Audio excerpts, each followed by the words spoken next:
টরন্টোর Rogers স্টেডিয়ামে তখন মুষলধারে বৃষ্টি, হাজার হাজার ভক্ত ভিড়ছেন, কিন্তু কারোর উৎসাহে কমতি নেই। হঠাৎ মাইক হাতে সামনে এলেন বিটিএস এর লিডার RM। গান চলছিল, মাইক ড্রপ, কিন্তু ঠিক সেই মুহূর্তে একটা বাক্য, মাত্র কয়েক সেকেন্ডের একটা ডায়লগ, আর তাতে যেন পুরো কে-পপ জগতে এক অদৃশ্য ঝড় উঠে গেল। তিনি কি স্রেফ গানের লিরিক্স বললেন, নাকি এই লাইনের পেছনে লুকিয়েছিল ক্ষোভ, অভিমান আর এক কড়া বার্তার ইঙ্গিত? কেন লক্ষ লক্ষ আর্মিদের একটা বড় অংশ আজ দুই ভাগে বিভক্ত? কি এমন ঘটেছিল সে রাতে? চলুন আজকের এই গভীর বিশ্লেষণে উন্মোচন করা যাক সেই সত্য। ঘটনাটি গত 23শে আগস্টের। বিটিএস তাদের বিশ্বখ্যাত এরিডাং ওয়ার্ল্ড ট্যুরের অংশ হিসেবে কানাডার টরন্টোতে পারফর্ম করছিল। দুর্যোগপূর্ণ আবহাওয়া, অনবরত বৃষ্টি, সবকিছুকে তোয়াক্কা না করে ভক্তরা স্টেডিয়াম ভরিয়ে তুলেছিলেন। স্টেজে তখন বিটিএস এর সেই চেনা এনার্জি, কিন্তু পরিবেশ হঠাৎ বদলে যায়। মাইক ড্রপ, গানটির ইন্টারলুড বা মাঝের অংশে RM মাইকটা শক্ত করে ধরে বলে উঠলেন, haters gonna hate, players gonna play, what more can I say. Original গানে এই লাইনটি থাকা সত্ত্বেও কনসার্টের সেই মুহূর্তের ভিডিও ক্লিপটি সোশ্যাল মিডিয়া ছড়িয়ে পড়তে শুরু হয় তীব্র বিতর্ক। সাধারণ একটি লাইভ পারফরমেন্স মুহূর্তের মধ্যে পরিণত হয় অনলাইনে আলোচনার প্রধান বিষয়ে। কিন্তু প্রশ্ন হলো, সামান্য একটা গানের লাইন কেন ভক্তদের মনে এত বড় সন্দেহের বীজ বুনে দিল? এই বিতর্কের শিকড় কিন্তু টরন্টোর সেই স্টেজে নয়, বরং আরও কিছুদিন আগের একটি ঘটনায় প্রথিত। সম্প্রতি বিটিএস সদস্য RM এবং জে-হোপকে আন্তর্জাতিক পপ তারকা ক্রিস ব্রাউনের সাথে দেখা যায়।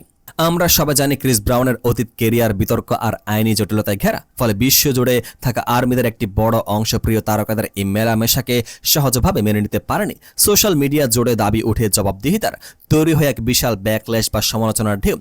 কিন্তু এই পুরো সময়ে বিটিএস তাদের এজেন্সির পক্ষ থেকে বজায় রাখা হয়েছিল শতভাগের নীরবতা।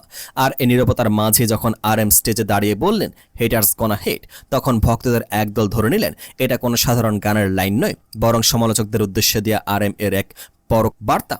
চলুন বিষয়টি একটু গভীরভাবে বিশ্লেষণ করা যাক। একদল ভক্ত মনে করছেন এটি ছিল RM এর স্টেজে প্রেজেন্স এবং আত্মবিশ্বাসের প্রতীক।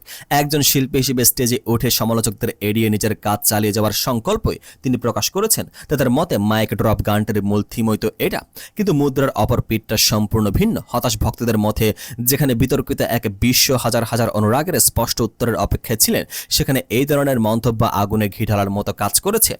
তাদের মনে হয়েছে তাদের যুক্তিসঙ্গত ক্ষোভকে হয়তো স্রেফ হেট বা শত্রুতা হিসেবে এড়িয়ে যাওয়া হলো। চুপ থাকা এবং সঠিক সময়ে একটি বিতর্কিত লাইনের প্রয়োগ, এটাই কি তবে RM এর নিজস্ব স্টাইলের কোনো জবাব, নাকি আমরা ভক্তরা ছোট ঘটনাকে বেশি বড় করে দেখছি?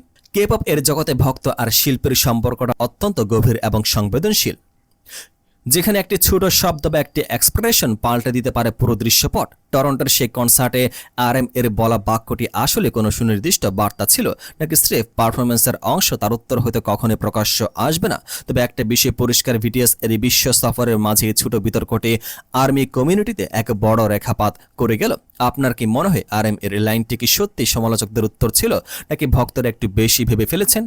কমেন্ট বক্সে আপনার মতামত জানান। পরবর্তী বিশ্লেষণমূলক ভিডিও দেখতে আমাদের সাথে থাকুন। দেখা হচ্ছে পরবর্তী ভিডিওতে।